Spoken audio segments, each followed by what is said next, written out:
So today we're going to be talking about mental health in retirement.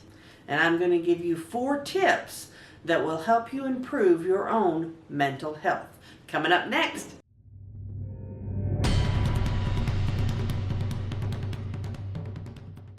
Hi everybody, my name is Dee Burks and this is Retirement Rescue, where we talk about how to make money, save money, and create a retirement from nothing. Well, just the other day I was talking to my dad, and one of the nurses he used to work with at the hospital that retired a couple of years ago, unfortunately took her own life. And so we were talking about mental health in retirement, and I got to investigating some of the statistics. And unfortunately, for people over 65, they represent, percentage-wise, one of the largest groups when it comes to taking their own life, which is really awful. And so I thought it would be really good for me to do a video on ways that you can improve your own mental health in retirement. Now, we've talked a lot about how much your life changes when you retire. It's one reason I'm a big advocate of semi-retirement, because it allows you to adjust to that retired lifestyle, because it's a big change for people. Also, when you retire, you will find you go through probably a lot of loss. Once you get into the over 55 and definitely over 65 age group, a lot of your friends either move away or pass away. A lot of your family members may pass away or move across the country, so it can be very isolating as well. But there are a lot of things you can actively do to prepare yourself and improve your own mental state when you are retired.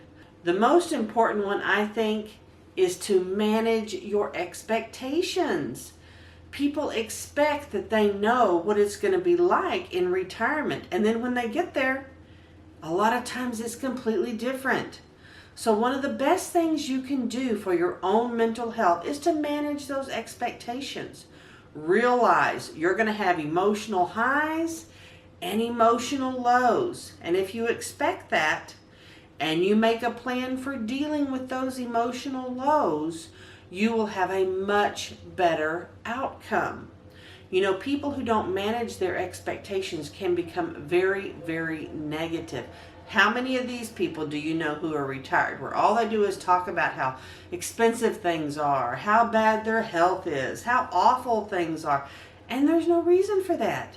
They're just not managing the low spots, and so their whole life becomes a low spot. How awful is that? No one wants to live like that, and you don't have to either. One of the best ways to manage those expectations is talking to people. Talking about how you feel. If you feel isolated, if you feel like, things aren't going well, talking it out helps. It helps you manage the reality of that emotion. Emotions are just temporary. And someone in your exact same position may be a very happy person where you're having a very low spot.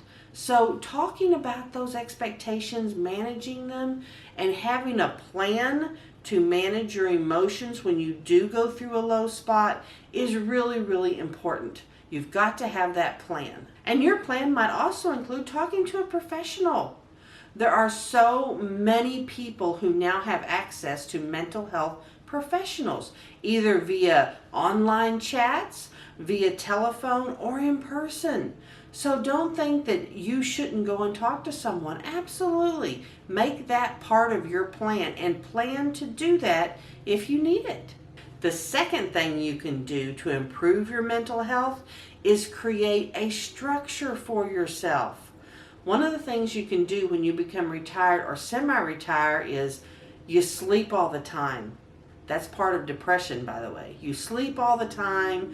You don't have a reason to get up. You don't have anything that you're planning to do, and so you do nothing. Or you end up sitting in front of the television all day. Create a structure for yourself and maintain it. Get up at the same time. Eat on a regular schedule. Plan exercise for yourself. Plan activities for yourself. We've talked before about doing something outside of your house at least 5 hours a week, whether that's a volunteer thing or if you decide to work part-time, do something. Having that structure can really help you feel like you have a reason to get up. And for a lot of people, one of the reasons they get out of bed is to feed their animals. Having a pet when you are retired or near retirement can really be comforting. It gives you someone to take care of, even if they bark or meow. It gives you a reason to get up, and it can be very fulfilling. So if you like pets, by all means, get one. The third thing you can do to improve your mental health is expand your social circles. Now, we've talked about this quite a bit, but when we get to be retired, sometimes our social circles really shrink. Maybe they shrink to family. Maybe they shrink to just a few friends. And if those friends move away or your family gets really busy, here again, all of a sudden you're isolated, and that's never good. So expand that circle of people you know. Join senior centers, take classes, actively work at expanding the people you can talk to, especially people your own age, because they really understand. And then use those avenues to really create your own happiness. Having people in our lives makes us all happy. It gives us something to do, someone to talk to. And honestly, sometimes just spending 30 minutes or an hour talking to someone can make your whole day. So expand those social circles and actively work toward creating more of those connections. Here again, that's part of the plan you should have for ways to improve your mental health. And number 4, and by the way, this isn't number 4 because it's the least important. Actually, it's one of the most important. Stay active and healthy. Here again, eating on that regular schedule. Eating good food. Don't just eat and eat in the microwave. Eat good food. If you don't cook, then join a senior center where you can go and have good lunches. You can go and have people to talk to. But maintain your health. Get out and walk. Get out and do maybe swim aerobics. Join a gym. Do whatever you need to do to stay active. It has long been known that physical activity actually improves the chemical balance in your brain. It makes you feel better. So make a plan to stay active and get out there, move your body, do things around the house, work in your yard, garden. Anything that you can do to stay active is going to improve your overall mental outlook. Now, if you've enjoyed this video, please click subscribe, and I'll see you next time.